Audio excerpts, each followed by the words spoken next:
అదే RTV app వార్తల్ని క్షణాల్లో చదివే అవకాశం ఉంటుంది. ఒక న్యూస్ పేపర్, ఒక టెలివిజన్ ఛానల్ మీ చేతుల్లో ఎప్పుడూ ఉంటాయి. సమయానికి నీళ్ళు ఆపి శత్రువులాగా ప్రవర్తించింది ప్రభుత్వం. రైతులు శత్రువుగా చూసింది. దాని ఫలితమే ఇది అని చెప్పి రైతాంగం ఆపుతున్నారు. ఈ ప్రభుత్వం యొక్క నిర్లక్ష్యమా, అనుభవం లేనితనమా, లేదా కేసీఆర్ పైన కక్షతోనా, ఎందుకు ఈ రకంగా ప్రవర్తించింది అర్థం కాని పరిస్థితి ఉంది. కాళేశ్వరం కుంగిన పిల్లలతోని ఈ నీళ్ళకి సంబంధం లేదు. నీళ్ళని ఎత్తిపోసుకోవడానికి అవకాశం ఉండే. ప్రభుత్వానికి ఏమాత్రం చిత్తశుద్ధి ఉన్నా, నిబద్ధత ఉన్నా, రైతాంగాన్ని కాపాడుకోవాలి, వ్యవసాయం కాపాడుకోవాలన్న సోయి ఉన్నా నీళ్ళు ఎత్తడానికి అవకాశం ఉండే. మేడిగడ్డ నుండి అన్నారం నుంచి. కానీ ఎత్తిపోయకుండా కేవలం అదేదో పిల్లలు గుంగిన ప్రచారంతో పబ్బం కట్టుకుందాం అనుకుంటుంది ప్రభుత్వం. పని చేసి ప్రజలు మెప్పించే ఆలోచనలో లేరు.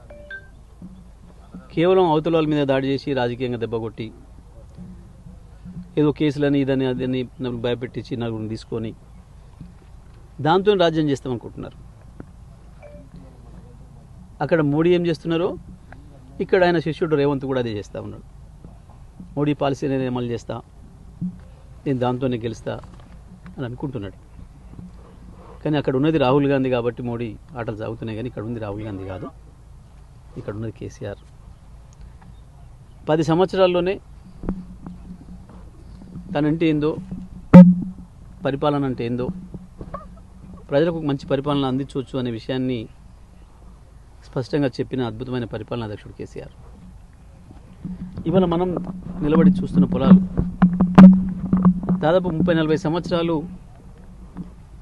రక్తం బారిన ప్రాంతం. ఇది రక్తవీరులై పారిన ప్రాంతం. 100 సంవత్సరాల క్రితమే వ్యవసాయం అద్భుతంగా వెలివిరిసిన ఈ ప్రాంతం తుంగతుర్తి ప్రాంతం మధ్యలో సమైక్య ఆంధ్రప్రదేశ్లో వాళ్ళ నిర్లక్ష్యం వల్ల మా వేలాది చెరువులు ఎండిపోయి, గంగాలల్లా ఉన్న చెరువులు స్తంభాలలాగా మారిపోయి, వచ్చిన చుక్క వచ్చినట్టుపై కృష్ణార్పణమై తీవ్రమైన కరువుకు, దుర్భిక్షానికి గురైన ప్రాంతం. కేసీఆర్ గారు వచ్చిన తర్వాత కాళేశ్వరం ఏదైతే 3 ఏళ్లలోనే పూర్తి చేసినారో, కాళేశ్వరం మొదటి ఫలితాన్ని అందుకొని అద్భుతంగా రక్తపు మరకల్ని తుడిచేసి సస్యశ్యామలమైన ప్రాంతం తుంగతుర్తి సూర్యాపేట ప్రాంతం. వరుసగా 4 సంవత్సరాలు 8 పంటలు పండించుకున్నారు రైతులు. ఈ 50 ఏళ్లలో రైతులకు స్వర్ణయుగం అనే చెప్పుకోవాలి ఈ 4 ఏళ్ళు కేసీఆర్ రక్షణలో. ఇవాళ మనం వస్తుంటే చాలా చెరువులు చూసినాం. మనం ఏ చెరువులో కూడా నీళ్లు లేవు. రైతులు చెప్తున్నారు 4 ఏళ్ళుగా మాకు చేపలు పట్టడానికి వీలుగా లేదు.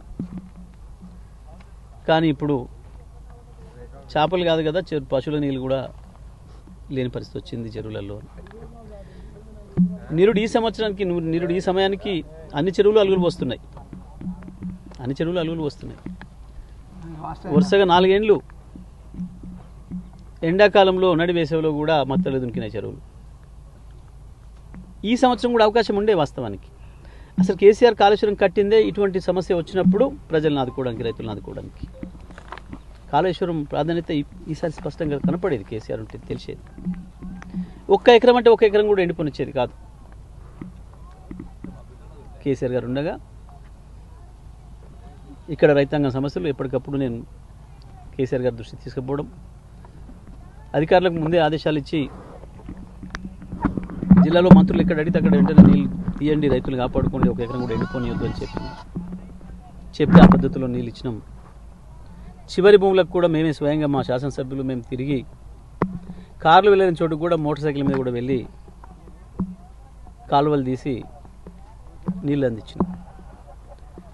దురదృష్టవశాత్తు ఇవాళ గోదావరిలో వెళ్తున్న నీళ్లను తీసుకొచ్చే సోయి లేదు. కనీసం ఈ 3 నెలల్లో 100 టీఎంసీల నీళ్ళు ఎత్తుకునే అవకాశం ఉండే. ఒక 50 టీఎంసీలు ఎత్తుకొచ్చినా ఇవాళ ఈ పరిస్థితి ఉండేది కాదు. మనం నిలబడ్డ పొలాలు ఎండిపోయి అక్కడ లేకుండా బ్రహ్మాండంగా పండేది పంటలు.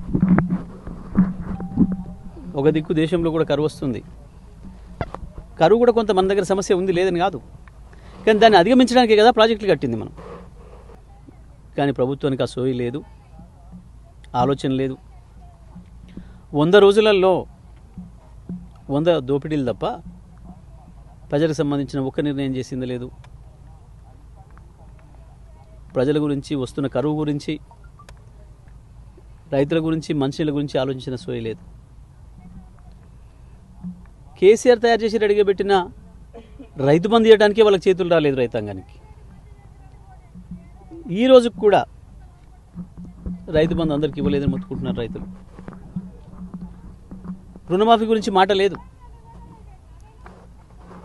ఇవన్నీ ఇస్తే ఆ 500 బోనస్ కూడా ఎక్కడ అడుగుతారో రైతులని చెప్పి, అది అడగకుండా ఉండాలంటే ఆ మొదటిదే ఇవ్వకుండా ఉండాలి, మొదటి కేసులు పెట్టారని చెప్పి రైతు బంధు ఇవ్వడం లేదు, రుణమాఫీ గురించి మాట్లాడడం లేదు. ప్రజలు ప్రధానంగా కాంగ్రెస్ నమ్మింది 2 లక్షల రుణమాఫీ, 500 బోనస్, 15,000 రైతు భరోసా. కానీ ఇవి ఇంతవరకు ఒక్కటంటే ఒక్కటి కూడా రైతుల గురించి ఆలోచించిన పాపన పోలేదు. రైతులే కాదు, యువకులు వాళ్ళని నమ్మి, యువకులు ఎవరైతే సాధ్యం వహించి కాంగ్రెస్ని గెలిపించారో ఇవాళ ఆ యువతరాన్ని కూడా మోసం చేస్తూ మేమిచ్చిన నోటిఫికేషన్ల కాగితాలు చేతికిచ్చి దాన్ని ఇందుకు గొప్ప అని చెప్పుకుంటారు తప్ప ఇంతవరకు కూడా ఈ ప్రభుత్వం ప్రజలకు సంబంధించి ఒక్కటంటే ఒక నిర్ణయం తీసుకుంది లేదు. ఇంతవరకు వాళ్ళ పరిపాలనతో చేసిందేం లేదు. చేస్తే గీస్తే రైతులకు ద్రోహం చేసినారు, రైతులు మోసం చేసినారు. నీళ్ళు ఇస్తామో అని చెప్పి పంటలు పెట్టుకోండి అని చెప్పి 100,000 కోట్ల రూపాయలు పెట్టుబడి రైతులతో పెట్టించి నాశనం చేసిండ్రు. కేసీఆర్ ఈ 10 ఏళ్లలో అష్ట కష్టాలు పడి రైతులు అప్పు తీర్చుకొని కాస్త తేరుకునే పరిస్థితి తీసుకొచ్చిన పరిస్థితిని మళ్ళీ ఒకటి ఇవాళ రైతుల జేబులకు చిల్లులు పెట్టిండ్రు, రైతుల జేబులు కొట్టే ప్రయత్నం చేసిండ్రు. మిల్లర్ల నుంచి 100 కోట్ల రూపాయలు వసూలు చేసి దౌర్జన్యంగా భయపెట్టి ఇవాళ అవి బూడ్చుకోవడం కొరకు రైతాంగాన్ని తీసుకుపోయి మిల్లర్లకు చెప్పినరు. గత 2-3 సంవత్సరాలుగా 26,000-27,000 అమ్మిన సన్నరకం వడ్లు ఇవాళ 2,000 తీసుకొచ్చిండ్రు మిల్లర్లతో కుమ్మక్కై. ఇంత దుర్మార్గంగా అటు ఎండబెట్టి రైతులకు నాశనం చేసిండ్రు, ఇంకొక వైపు రైతు బంధు ఇవ్వకుండా అప్పులపాలు చేసిండ్రు. పెట్టుబడి కొరకు రైతు బంధు ఇవ్వలేదు. బ్యాంకుకి వెళ్ళి లోన్ తెచ్చుకుందామంటే పాత అప్పు ఉంది కాబట్టి బ్యాంకు కూడా లోన్ ఇచ్చే పరిస్థితి లేదు. బయట అప్పు తెచ్చుకోవాల్సిన పరిస్థితి 3 రూపాయలు 4 రూపాయల వడ్డీలకు. రైతు ఈ 5-6 సంవత్సరాలుగా కాస్త నిమ్మలంగా ఉంటే ఇవాళ మళ్ళీ రైతుకు సుఖం లేకుండా చేసిండ్రు దుర్మార్గంగా. కరెంటు కూడా వచ్చేదాని కరెంటుతోని, లో వోల్టేజ్తోని మోటార్లు గాలిపోతున్నాయని చెప్పి రైతులు మొత్తుకుంటున్నారు. మళ్ళీ బావుల కాడికి పోవాల్సిన పరిస్థితి వచ్చింది. గత 9 సంవత్సరాలు కరెంటు కొరకు బావికాడికి పోయే అవసరం లేని రైతులు మళ్ళీ ఇప్పుడు బావుల కాడికి రాత్రి పూట పోవాల్సి వచ్చింది. ఇప్పటికే ఈ జిల్లాలో కూడా దాదాపు 10 మంది రైతులు కరెంట్ షాక్తో కావచ్చు, పాము కాటుతో కావచ్చు, బావిలో పడి కావచ్చు చనిపోయిన సందర్భాలు వచ్చినాయి. అంటే మళ్ళీ 2014 కంటే ముందు పరిస్థితులు ఏదైతే ఉండేనో, రైతాంగానికి ఏ బాధలు ఉండేనో మళ్ళీ అన్నీ కూడా తీసుకొస్తుంది కాంగ్రెస్ ప్రభుత్వం. వీళ్ళ చేతగంతనం వల్ల, వీళ్ళ నిర్లక్ష్యం వల్ల, వీళ్ళు కేసీఆర్ గారి పైన ఉన్న కక్ష వల్ల రైతులకు శిక్ష ఇస్తూ ఉంది ఈ ప్రభుత్వం. నేను ప్రభుత్వాన్ని వెంటనే డిమాండ్ చేస్తూ ఉన్నా, రైతులకు తప్పకుండా ధైర్యం ఇవ్వడానికి వెంటనే రుణమాఫీని అమలు చేయండి. రైతు బంధు వెంటనే మీరు చెప్పిన ప్రకారం 15,000 ఏది ఇస్తున్నారో అది ఇవ్వండి.